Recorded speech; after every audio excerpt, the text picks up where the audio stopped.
পৃথিবীতে একজন মানুষই শুধু জানতেন যে তিনি পৃথিবীতে কতদিন বাঁচবেন, সেটা হচ্ছে সাইয়েদনা আদম আলাইহিস সালাম। ওনাকে বলে দেওয়া হয়েছিল উমরুকা আলফু সানা, তুমি পৃথিবীতে বাঁচবে 1000 বছর। কয় বছর? সাইয়েদনা আদমের সামনে অনেকগুলো রুহু রাখা হলো। সাইয়েদনা আদম বললেন, এরা কারা? আল্লাহ বললেন, এরা হচ্ছে নাসালুক, তোমার বংশধর, পৃথিবীতে তোমার পর এরা পৃথিবীতে আসবে। সাইয়েদনা আদম বললেন, আল্লাহ ওই যে একটা রুহু দেখা যায়, এটার নাম কি? আল্লাহ বললেন, হাদা ইবনুকা দাউদ, এটা তোমার ছেলে দাউদ, সে দুনিয়াতে নবী হয়ে আসবে, তার ছেলে সুলাইমানও নবী হয়ে আসবে। সাইয়েদনা আদম বললেন, মাবুদ, আমার ছেলে দাউদের কত বছর হায়াত আপনি দিয়েছেন? আল্লাহ বললেন, 40 সানা, মাত্র 40 বছর, 4 ইয়ার্স, 40 বছর তোমার ছেলেটা বাঁচবে।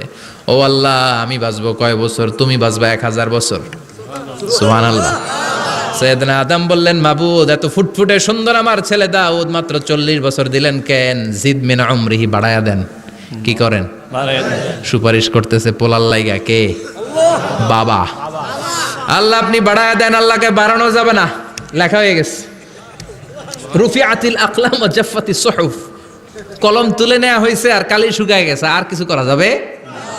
সাইয়েদনা আদম বললেন, মাবুদ, আমার 1000 বছর কেন দিলেন? আমার এই সুন্দর ফুটফুটে ছেলেটারে মাত্র শুধুমাত্র 40 বছর কেন দিলেন? ও মাবুদ, আমার 1000 বছরের দরকার নাই, আমার 1000 বছর থেকে 60 বছর আমি আমার ছেলেরে দিয়ে দিলাম। দাউদ আলাইহিস সালাম বাঁচবে 40 বছর, তো বাপ আদম যদি আরো 60 দেয়, 40 আর 60 মিলে কত হয়? 100। ভালো হিসাব বোঝে এরা, 100। আর আদম আলাইহিস সালাম পেয়েছিলেন 1000 বছর, 60 কমে গেলে রইল কত?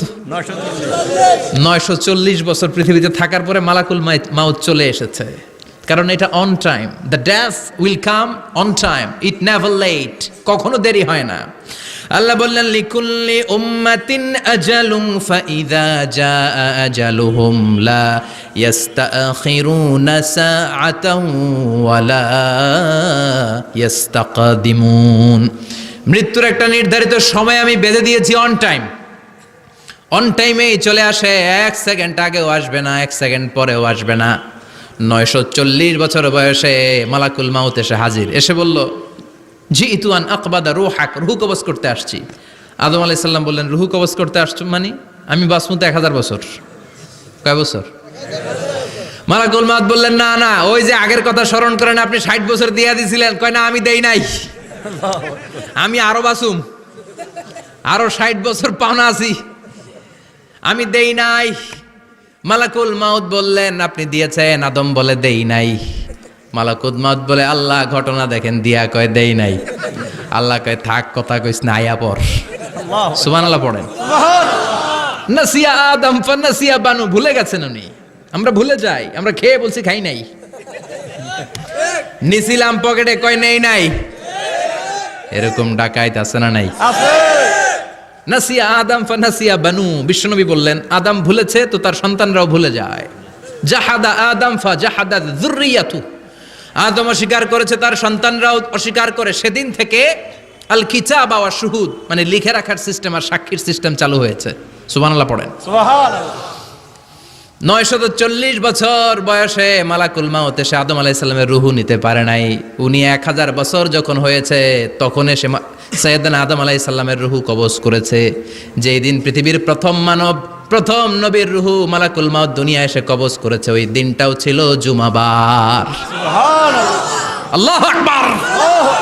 আবার বিশ্বনবী বললেন, লা তাকুমুস সাআহ ইল্লা ফি ইয়াউমিল জুমআহ ইযা যুলজিলাতিল আরদু জিলজালাহা ওয়া আখরাজাতিল আরদু আসকালাহা ইযা রুজ্জাতিল আরদু রাজ্জান ওয়া বুসাতিল জিবালু বাসসা। কিয়ামতের দিন পৃথিবীটাকে একটা প্রকম্পন দিয়ে কাঁপিয়ে দিবে কে? আল্লাহ। মারাত্মক একটা ঝাঁকুনি দিবে আল্লাহ, পুরো পৃথিবীটা কেঁপে ভেঙে চুরে খান খান হয়ে যাবে। এই ঝাঁকুনি আর আর্থকোয়েক, ভূমিকম্প এর ঘটনাটা যেদিন ঘটবে ওই দিনটাও হচ্ছে জুমার দিন। চিৎকার করে পড়েন সুবহানাল্লাহ।